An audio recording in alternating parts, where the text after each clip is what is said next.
Salam sejahtera Malaysia, terima kasih kerana menonton video-video dalam channel ini. Sebelum kita mula, jangan lupa untuk tekan tombol subscribe, share, like, dan komen. Let's go! Salam sejahtera dan salam perpaduan kepada seluruh rakyat Malaysia terkini dari Mahkamah. 4 pertuduhan salah guna kuasa Muhyiddin lengkap. Berita penuh. 4 pertuduhan salah guna kuasa terhadap Muhyiddin Yassin adalah lengkap dengan butiran untuk memaklumkan bekas Perdana Menteri itu mengenai kesalahan yang didakwa itu, kata seorang pendakwa raya. Semasa perbicaraan di Mahkamah Tinggi Kuala Lumpur berhubung permohonan Muhyiddin untuk membatalkan 4 pertuduhan jenayah itu, Timbalan Pendakwa Raya Ahmad Akram Gharib memperincikan butiran pertuduhan yang didakwa yang akan menjadi notis mencukupi kepada tertuduh berhubung kesalahan yang didakwa dilakukannya. TTP itu menegaskan bahawa 4 pertuduhan berkenaan menyatakan unsur-unsur kesalahan di bawah Seksyen 23-1 Akta SPRM 2009, iaitu Muhyiddin atas kapasitinya sebagai pegawai awam ketika itu, iaitu Perdana Menteri, telah menggunakan jawatan berkenaan untuk suapan RM232 juta ringgit. Adalah terlalu awal untuk mengatakan pertuduhan itu cacat. Pertuduhan itu adalah lengkap dengan notis yang mencukupi kepada Muhyiddin supaya dia boleh menyediakan pembelaan yang sewajarnya. Siapakah kamu ketika itu sebagai Perdana Menteri dan Presiden bersatu? Daripada mereka, dakwaan suapan diterima ialah Bukhari Equity Sendirian Berhad serta 2 syarikat lain dan seorang individu. Apalagi yang kamu perlukan?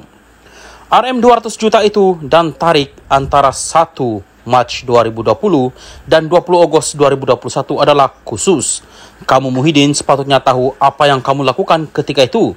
Beban terletak pada kami pendakwaan untuk membuktikan kamu melakukan apa yang kamu lakukan berdasarkan perincian itu, kata Akram kepada Hakim Muhammad Jamil Hussein.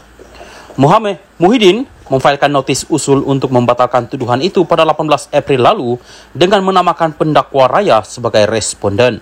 Dia yang juga pengurusi Perikatan Nasional PN memohon supaya dilepas dan dibebaskan daripada keempat-empat pertuduhan yang dikenakan terhadapnya pada 10 Mac lalu dan memohon prosiding di Mahkamah Session ditangguhkan.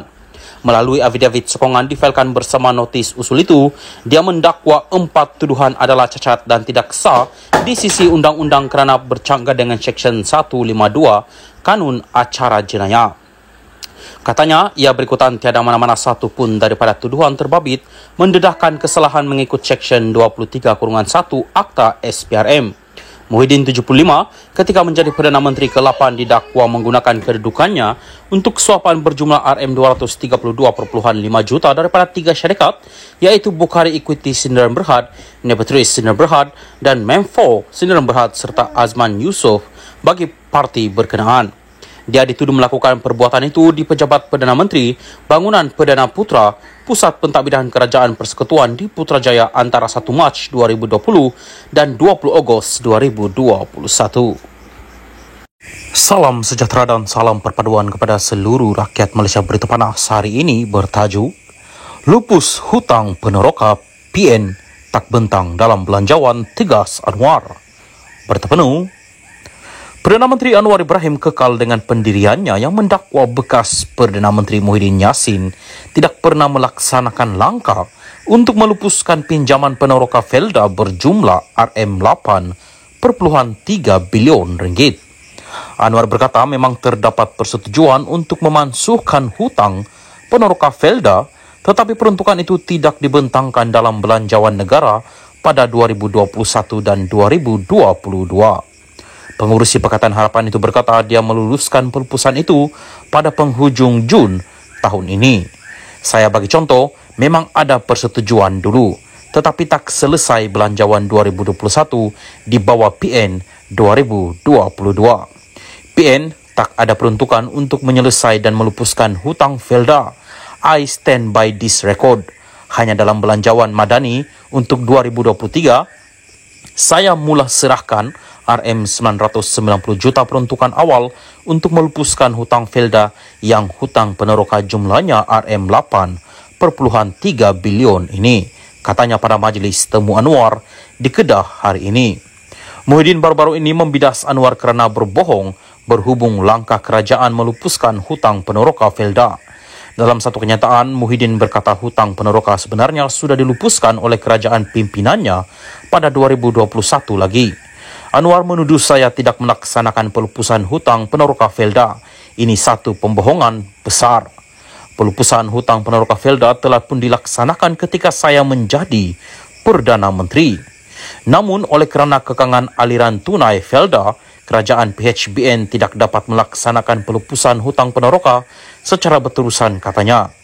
Muhyiddin yang juga Presiden Bersatu turut memetik kenyataan bekas pengurusi Felda, Idris Jusso, pada 24 Februari lalu bahawa pelupusan pinjaman Peneroka Felda bernilai kira-kira RM8.3 bilion telah selesai dilaksanakan pada 2021.